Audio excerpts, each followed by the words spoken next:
back, everyone. Hope you're enjoying this 2 week spring that we have. As by the time we put this on air next week, it will probably be 100 degrees, and we'll probably be wishing it was winter again. We have go ahead. Go ahead. It's very difficult to do virtual podcasts, but we have a really special guest today. She's one of the most amazing humans I have ever met and has many, many hats, including the physical cute hat she has on. But this is Kerrie Blazek, and she is not only an educator, but she started a really awesome program called Weight Loss for Teachers. Yay, Kerrie! Thanks, Jessica. I'm excited to be here. And so thanks for the invitation to come on and talk to you guys. I really appreciate it. So I know a lot about you and your history, but our viewers don't. So can you tell them what got you started into education? Yeah, it's been a long, strange trip.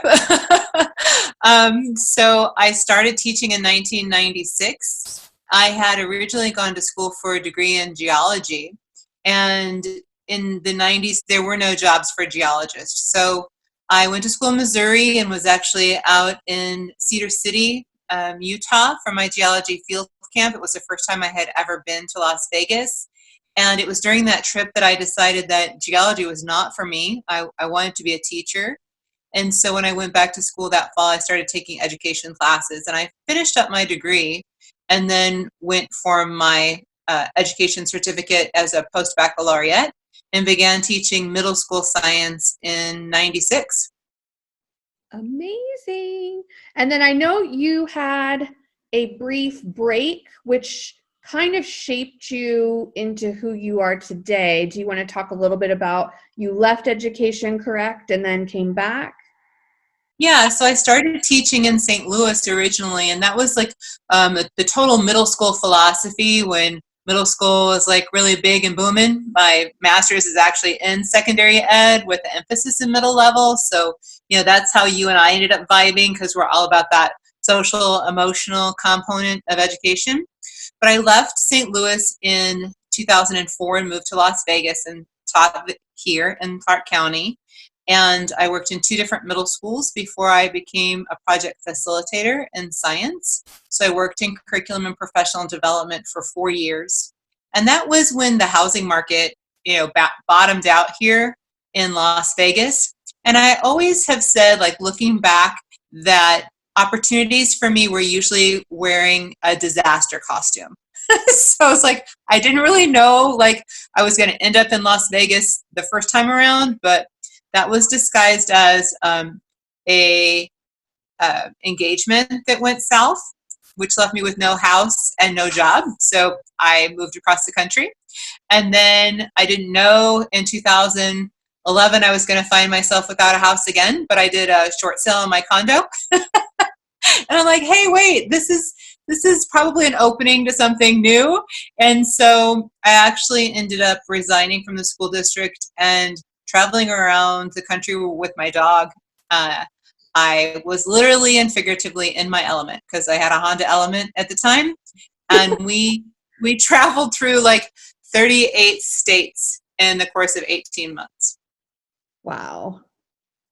So what made you come back to Vegas? Yeah, I didn't know I was going to come back.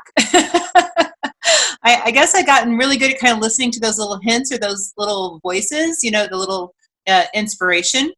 Because after I had finished traveling around the country, I was living in Chicago and working in food and beverage. I worked at Starbucks for a couple of years, and then I also worked for Marriott as a cocktail server.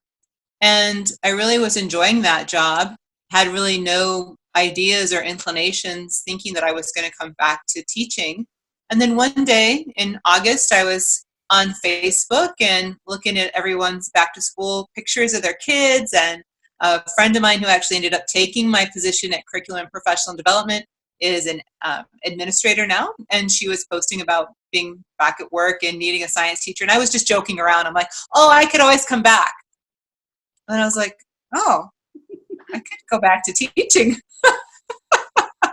So it's kind of like just like one of those little like whispers. Like, I'm like, oh, I could do that. Yeah. And so actually, I had just posted to Facebook the other day the kind of the story of how I ended up coming back, which started with that, joking about returning to teaching and then thinking about it and actually looking at what it would entail. And so I gave myself a year to explore coming back, and I ended up at Mac Middle School, and we're finishing up my second year back teaching school. And side note, before she gets into like the big stuff, she is an amazing educator, one of the best teachers I've ever seen. I think you're second to my husband. I have to say my husband first. Of course. Kerrie. So what is weight loss for teachers? What is weight loss for teachers? Yeah, so Weight Loss for Teachers is a curriculum that I wrote after I'd figured out I would say that I spent probably 37 years yo-yo dieting and struggling with my own weight loss. I was pretty much overweight as a kid, went on my first diet in 7th grade, and I'm back teaching 7th grade. And I was like, sometimes things come full circle. Mm-hmm. So we really embraced growth mindset at our school. And I don't have to tell you, our listeners, that there's no one better at spotting hypocrisy than a 7th grader. So I thought to myself, if I'm teaching these kids about growth mindset and we're setting, resolutions for the new year, well, I better take a dose of my own medicine.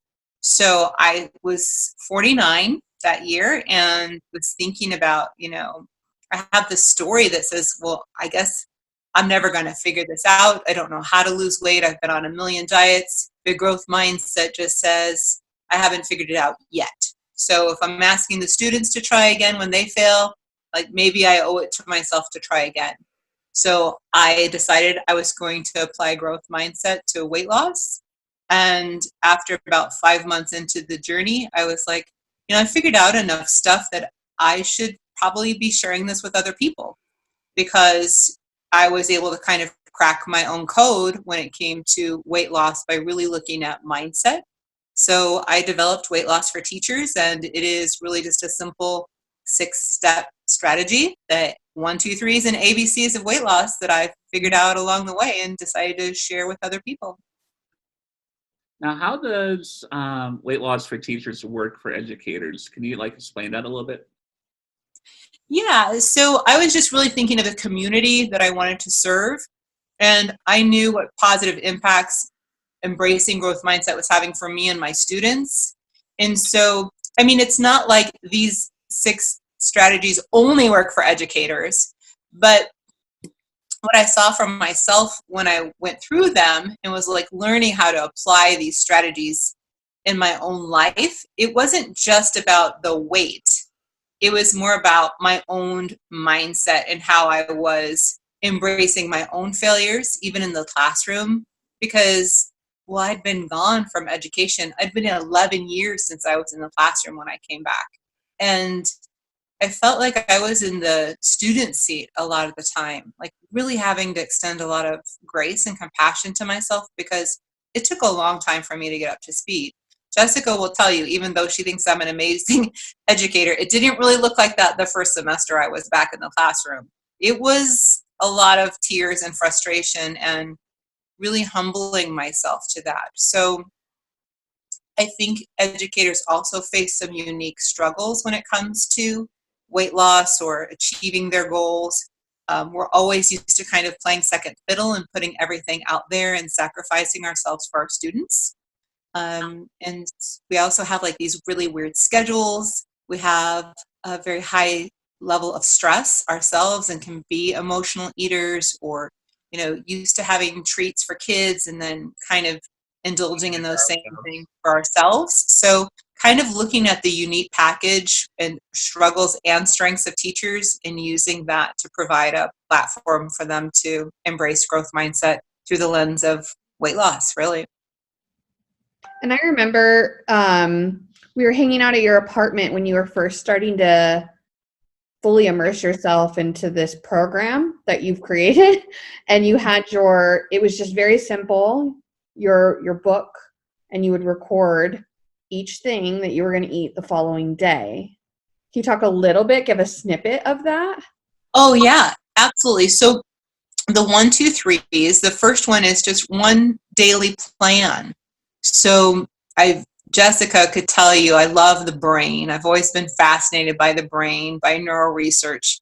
Now, like I said, I started teaching in the 90s. I'm 50 years old. There was no concept such as neuroplasticity when I was going through school. You were told, these are the brain cells you have. That's it. You drink too much, you're going to lose them.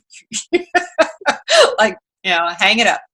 So the whole idea of growth mindset and neuroplasticity and understanding the brain always was something I was fascinated by. I'd even read Carol Dweck's research before I came back to teaching, and so I was like, so fascinating to me. So learning about the brain and how I can use my executive functioning skills, which we're always talking to the kids about, I'm like, I can actually use the prefrontal cortex to help me when it comes to my food.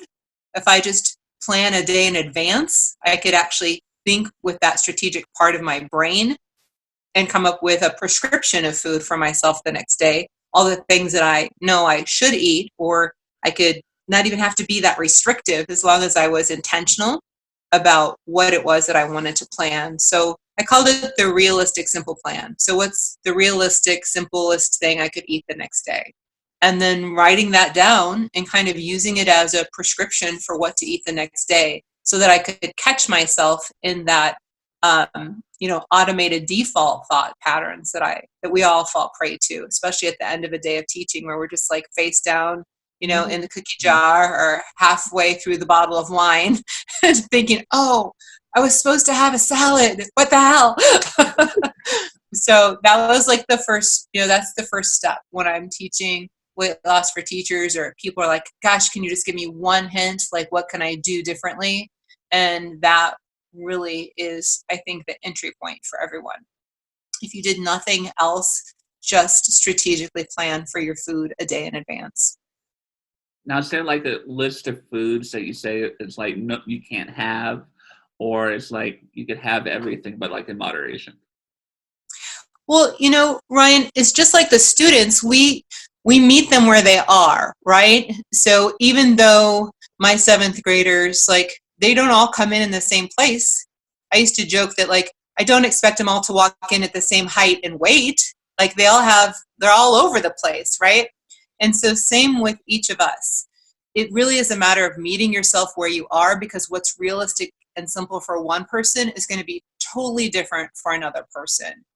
And what I found shocking was I lost my first 30 pounds eating ham sandwiches for lunch. I mean, that's not diet food. But the only way I was going to know if I could do it, if that would work for me, would be by running the experiment and collecting my own data. So what I end up giving people is a lot of permission to try a lot of different things, because most of us are just used to going on diets and being super restrictive. And then we're like burning ourselves out because we're trying to white knuckle it to the finish line. So what I eat now is drastically different, after having lost probably, I don't even know, like 65, 70 pounds over the last year. So my food protocol and what I put on my plan is different now than where I started, but it's kind of like meeting yourself along the way and trusting that you're going to want to up level than having to go like super strict, because keto might be great for somebody, vegan might be great for somebody. I don't know, but I think it's liberating for each person to be able to decide, because ultimately the biggest thing is to be able to trust yourself with food, which was a game changer for me. To be able to just say like, I don't have to worry about what I have in the house anymore, or going to a party, or finding myself in any situation by manipulating some external circumstance, because I can control my own thoughts and manage my own mind around food. And that was very liberating. So you're talking about thoughts, and one of the most life-changing things I learned from you, which is like super simple, and I've always known it, but you explained it in such a beautiful way, that it really helped me not only with weight loss, but with my life. And that's the thought model. Oh yeah, good old Brooke Castillo and that thought model. Man. Can you go over that for our viewers? Yeah. It's it isn't anything that, like Jessica said, it's very simple when I'll explain it to you. But it's not easy. It's like one of those things that's kind of in our face. So we've read a million different quotes about it. I'd even put up a meme in my Facebook group today that's like, what's achievable is based off the belief you tell yourself.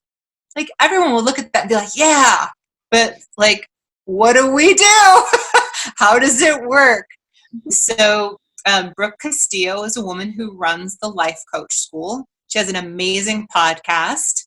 And after I had lost some weight, I found her and started listening to her and really just fell in love with how simple she made the mind. Because what she calls the thought model, she didn't develop it on her own. She read all these different, philosophers and self-help books and, some things that people may consider woo-woo, but she made it very concrete and applicable. So what she says is that there are circumstances in life. When it comes to weight loss, your weight, your height, your BMI, all those things, circumstance, neutral facts, or as a science teacher, the data, right? Like just the facts. And then what we don't realize is that we have thoughts about those circumstances. 40 to 60,000 thoughts a day. Like, our brain is this big supercomputer, but we don't really have the manual. So the first thing is really slowing yourself down enough to be able to recognize the thoughts that you're having about the circumstance. So when I teach this to my students, I just say, they're like the sentences running through your mind. Like, there's always a sentence there in your head. So slowing down and like looking at what the sentence is. Kind of like when I teach my students the difference between an observation and an inference. Their brain just jumps to the inference. We've got to slow it down, look at the factual observation. And that's the same that's true with us, the same thing that Brooke teaches. So circumstance followed by the thought, and then the thought generates a vibration or a feeling in the body. And those can be thoughts that we're aware of, or sometimes they're thoughts that are in the subconscious that we're not even know that we're having the thought. But the thought is what drives the feeling. So when you think about that mind-body connection, that's the connection between the thought and the feeling. And that most of the time we just think that circumstances control our feelings, but somewhere there's a thought, and that's where you actually have power when you recognize the thought. Because I always tell my students that they're like clothes. You can just try them on and see if one fits better than the other. Like, there's endless thoughts available. So if you don't like the one that you're having, or the physical sensation in the body is uncomfortable, you could just allow the feeling to be there for a while and just sit with it. And then once you've processed the feeling, then you can choose a different thought, because the feelings drive our actions. So the root of emotion is energy and motion. And so that's what creates our actions. They're based on our feelings. And then we usually just think of the actions getting the results, but there's so much more to that. So just really to recap, she said, Brooke Castillo teaches that it's the circumstance, which is neutral, generates a sentence in the mind, which is your thought. The thoughts produce feelings in the body, and then those feelings drive our actions, which ultimately produce our results. And I've totally stolen what you've learned from Brooke Castillo, from what she's learned, and I use it in my counseling practice now. So that's amazing. Applicable to everything. It's so good. And it's so funny because in science we teach about models all the time.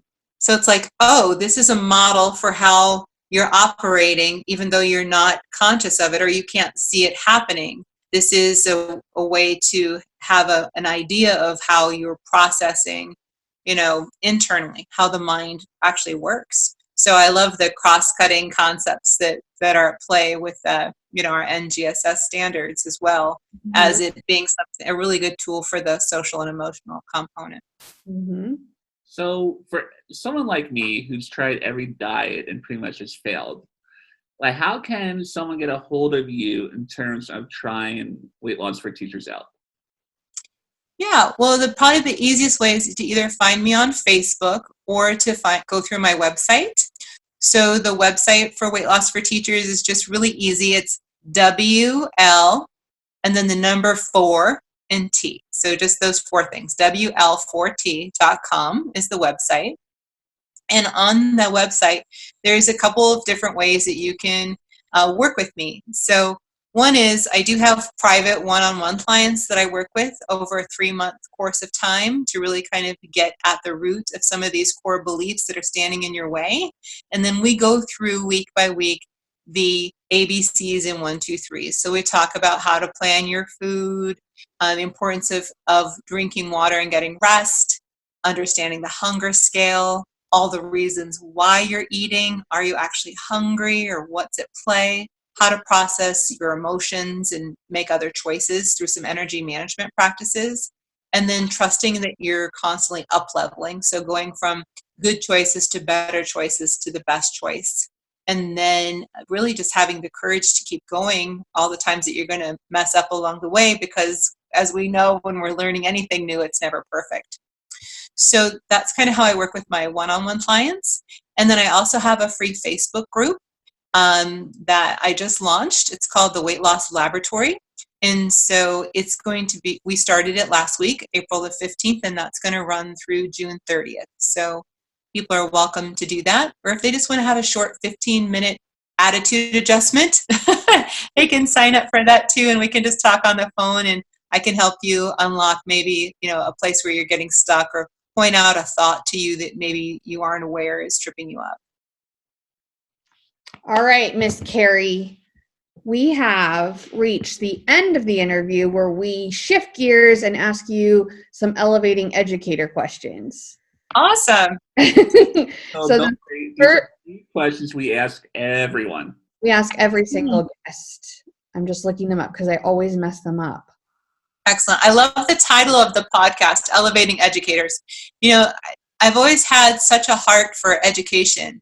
And so I think what you guys are doing is really amazing, because what I forget is way, way back at the beginning of my educational career, I was always trying to think of how to make education a less oppressive environment, both for teachers, for kids. How do we really rise to the occasion and make this a good place for kids and human beings all around, which is one of the reasons I'm so tickled to work at Mac Middle School with you, because, building humans, baby. I tell you, Kerrie, Jessica came up with the name.